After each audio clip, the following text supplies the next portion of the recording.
প্রিয় দর্শক, আমরা দেখতে পাচ্ছি কিন্তু আল আমান যে খামারটি, এটার চারপাশটা কিন্তু আসলে কত সুন্দর। দেখতে পাচ্ছেন যে একটি মনোরম পরিবেশ, চারদিকে গাছপালা, আম গাছ, শাল গাছ, আসলে অনেক গাছ। তো প্রিয় দর্শক, এখানে কিছু ভিন্ন জাতীয় দেখাবো। বকনা বাচ্চা আছে, এখানে কিছু ষাঁড় আছে, আসলে দেখাবো যে ওনারা কি কি খাবার দেয় এবং কিভাবে পালে। ততক্ষণ আপনারা আমাদের সাথেই থাকুন।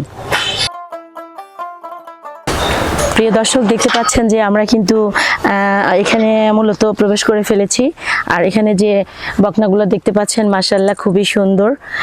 এগুলো কিন্তু ছেড়ে দেওয়া। প্রিয় দর্শক, দেখতে পাচ্ছেন যে ওনারা কিন্তু এখানে ছেড়ে দিয়ে, এটা কিন্তু বাহামা একটি ষাঁড় বাচ্চা দেখতে পাচ্ছেন। এটা কিন্তু একদম দেখতে পাচ্ছেন, এগুলা কিন্তু বাহামা বকনা বাছুর দেখতে পাচ্ছেন যে খুব সুন্দর। এগুলো কিন্তু হাইব্রিড আর খুব সুন্দর বড় বড়। দেখতে পাচ্ছেন যে ওদের শরীরটা একদম শিলা, আর যে এগুলা শিলা থাকে এগুলা কিন্তু দেখতেও খুব সুন্দর, কত কিউট। দেখতে পাচ্ছেন কি হয়েছে, খুব শান্ত। দেখতে পাচ্ছেন প্রিয় দর্শক, এটা কিন্তু একটি ষাঁড় বাছুর। দেখতে পাচ্ছেন যে ও কিন্তু আমার আদর নেওয়ার জন্য না। দেখতে পাচ্ছেন যে কত সুন্দর, খুব মায়া লাগে ওদের জন্য। দেখতে পাচ্ছেন যে একদম চিড়িয়াখানার মতো খোলা একটি সুন্দর জায়গা, পাশাপাশি একটি নদী, চারপাশে খুব সুন্দর। আসলে আমার খুবই ভালো লাগতেছে দেখে। সুন্দর এই দুপুরটা, এখন কিন্তু বিকাল না, দুপুর প্রায় হয়ে এসেছে। দেখতে পাচ্ছেন যে ওরা খোলা সুন্দর একটি জায়গাতে কিন্তু বসে আছে। পাশাপাশি কিন্তু একটি নদী দেখতে পাচ্ছি আমরা। প্রিয় দর্শক, আমরা দেখতে পাচ্ছি আল আমানের যে খামারটি, এখানে দেখতে পাচ্ছেন যে সবগুলো, আর ওরা কিন্তু দেখতে পাচ্ছেন যে ওরা কিন্তু নিজের মতো করে বেড়াচ্ছে। আর প্রত্যেকটা গরুই কিন্তু মানে অসাধারণ। আসলে এদের সাথে যদি এভাবে না মিশতে পারেন, কিংবা এদের কাছে এদের আসলে এইগুলা না বুঝেন, তাহলে কিন্তু সঠিক খামারি হওয়া এতটা সহজ না।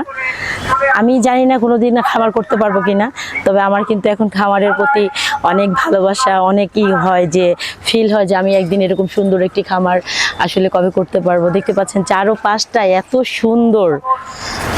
প্রিয় দর্শক, আমরা কিন্তু দেখতে পাচ্ছি চমৎকার বাহামার কালেকশন।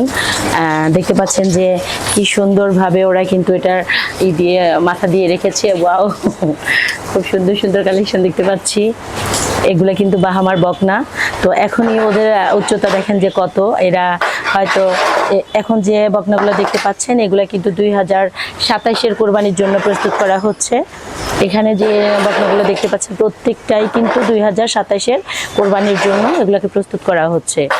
তো দর্শক ভাইয়েরা, আপনারা যদি দেখা গেল সুন্দর মানের বকনা নিতে চান, তাহলে অবশ্যই আমরা এই খামারে চলে আসবেন। এখান থেকে আমাদের স্ক্রিনে দেওয়া নাম্বারে যোগাযোগ করলে আমরা লোকেশন বলি। প্রিয় দর্শক, এখানে যে বকনাগুলো দেখতে পাচ্ছেন, এগুলা কিন্তু 2027-এর জন্য প্রস্তুত করা হচ্ছে।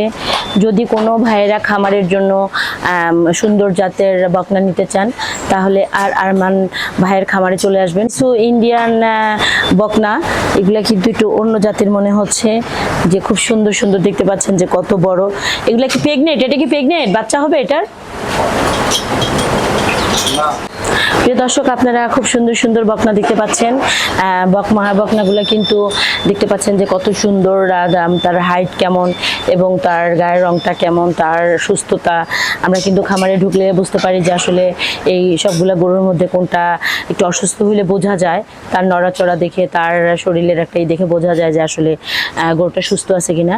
এখানে দেখতে পাচ্ছেন একটা গরু আরেকটা গরু কিন্তু আসলে ওরা ভালোবাসতেছে একজন আরেকজনকে, কারণ দেখা গেল ওরা একসাথে থাকে, ওদের একটা সুন্দর একটা বন্ধুত্ব সম্পর্ক ওদের।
এগুলাকে কিন্তু ন্যাচারাল যে খাবার সেটাই কিন্তু দেওয়া হয়, ঘাস, তারপরে দেখা গেল যে দানাদার যে খাবারটি সেটিও এখানে দেওয়া হয় টাইমলি। এক এক টাইমে দিনে দুবার তাদের খাবার দেওয়া হয় এবং যে খাবারটা খেলে তারা সুস্থ থাকবে সেটাই দেওয়া যায়, এখানে দেওয়া হয়।